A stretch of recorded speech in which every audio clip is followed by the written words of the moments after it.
conscience du peuple tout entier. Je fais à la France... Nous sommes en 1940, c'est la débâcle. C'est l'un des tableaux du tout nouveau son et lumière de Cléry-Saint-André. Un spectacle qui se déroule dans la France occupée et pour lequel il a fallu chiner, confectionner près de 300 costumes.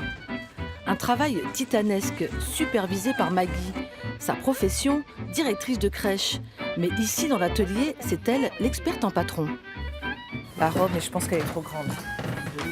On essaye aussi avec les moyens du bord, on essaye aussi avec le temps qu'on a, d'adapter aussi les patrons d'aujourd'hui aux vêtements. Et ça, c'est de la chance de ce spectacle, en fait. C'est qu'on a beaucoup de photos, on a des livres qui ont été réalisés, que ce soit d'ailleurs sur les costumes ou sur les événements. Hein.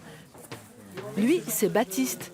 Il interprète le rôle de médecin. Ça tombe bien, c'est le métier qu'il exerce. Et son costume 3 pièces, les couturières l'ont dégoté cette fois sur Internet. En fait, sur des sites un peu spécialisés qui recréent un peu des coupes et puis des tissus en fait de l'époque. En fait, donc là, celui-là, il vient de Londres. En fait. Donc pour les résistants, c'est un petit peu, c'est le clin d'œil, quoi.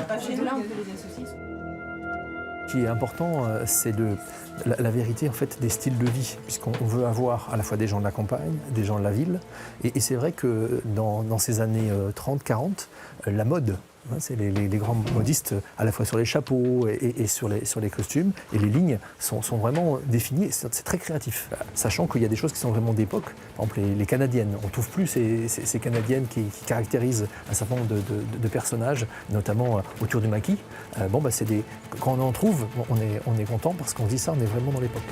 Pour être au plus près de la vérité historique, les auteurs du son et lumière de Cléry se sont appuyés sur les conseils avisés de témoins de l'époque ou de spécialistes de cette période de l'occupation, en gardant le souci du détail. C'est des gendarmes qu'on a fait.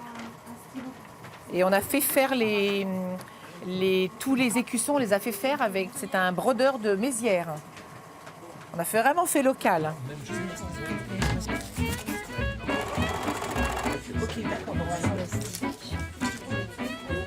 Oh, c'est long. Hein.